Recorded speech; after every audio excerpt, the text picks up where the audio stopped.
No dia 31 de março de 2021, assinalam-se 200 anos sobre o fim da Inquisição em Portugal.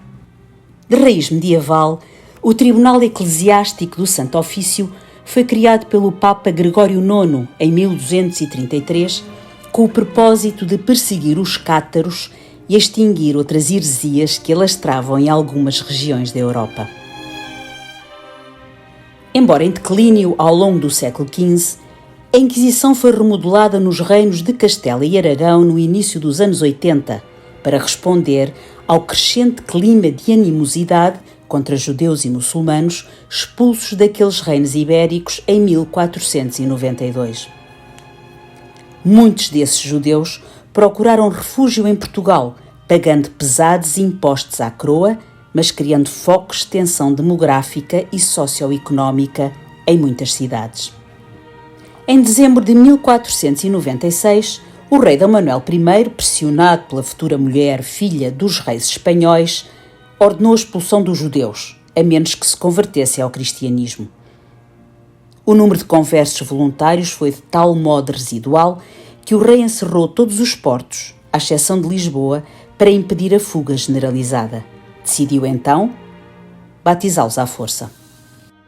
Calcula-se que tenham sido convertidos entre 10 a 20 mil judeus, transformando-os em cristãos novos de um dia para o outro. Embora com dificuldade de adaptação devido a um novo credo, imposto e detestado, e enfrentando a desconfiança e a hostilidade de largos setores da sociedade, os cristãos novos rapidamente se destacaram a nível comercial e de serviços.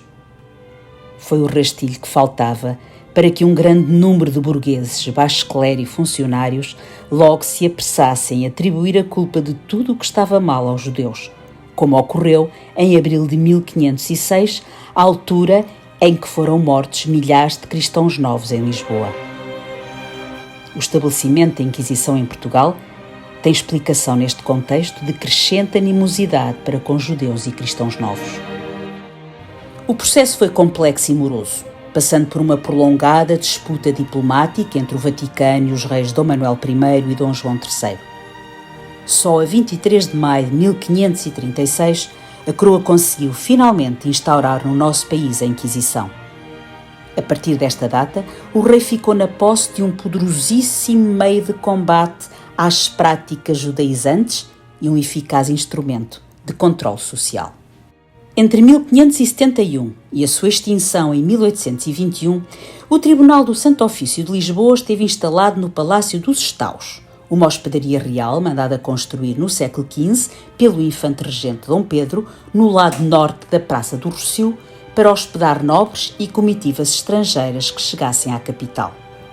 O judaísmo captou a maior atenção dos inquisidores, embora a sua ação também se tivesse estendido ao controle do próprio clero, da população cristã, alvo de repressão ideológica e de comportamento moral e sexual, e dos negros africanos escravizados ou livres, acusados de heresia pela continuada prática do islamismo, de bruxaria ou de feitiçaria.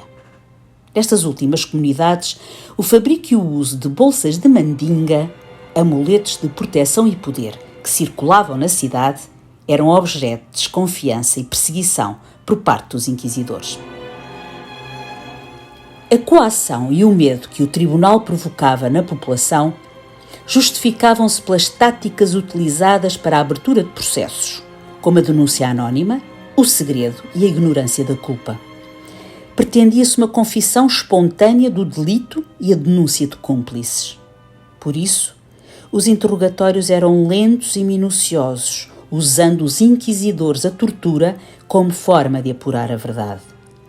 Um dos métodos mais utilizados era o trato de polé, que consistia numa roldana presa ao teto, da qual pendia uma corda que içava a vítima atada com os braços atrás das costas.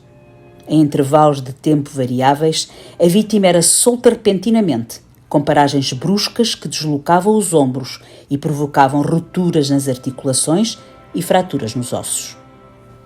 As sentenças aos réus iam das penitências espirituais e pecuniárias à prisão mais ou menos demorada, ao uso do hábito penitencial, ao degredo para a África ou Brasil e a mais gravosa, a condenação à morte por ação do fogo. Os autos de fé eram cerimónias mediáticas e dispendiosas, preparadas meticulosamente e com enorme antecedência pelos inquisidores, a fim de provocarem uma forte carga emocional a todas as pessoas que assistiam, entre o medo e a excitação.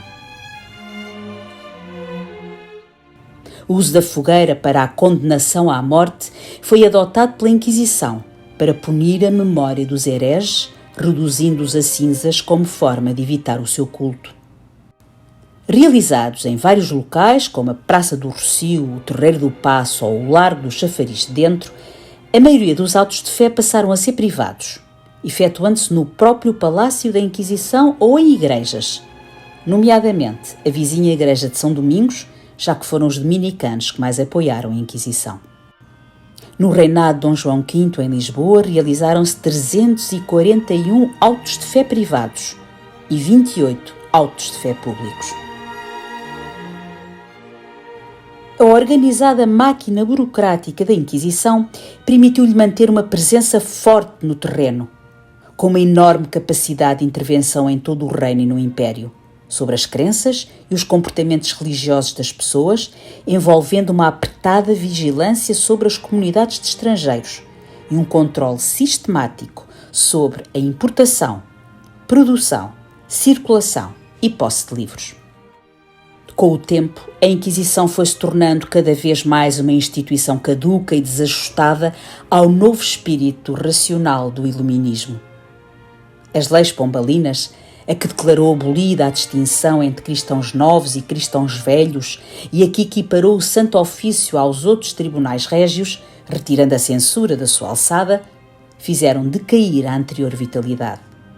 Nas décadas seguintes, o Santo Ofício definhou gradualmente, perdendo o antigo prestígio e influência política e social. O regime liberal deu o golpe final na Inquisição portuguesa.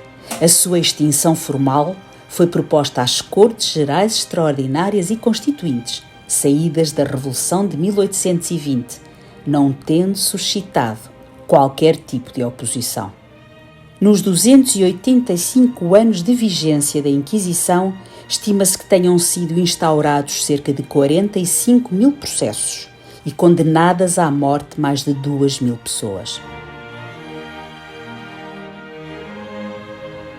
Em março de 2020, a Assembleia da República Portuguesa consagrou este dia como o Dia Nacional da Memória das Vítimas da Inquisição.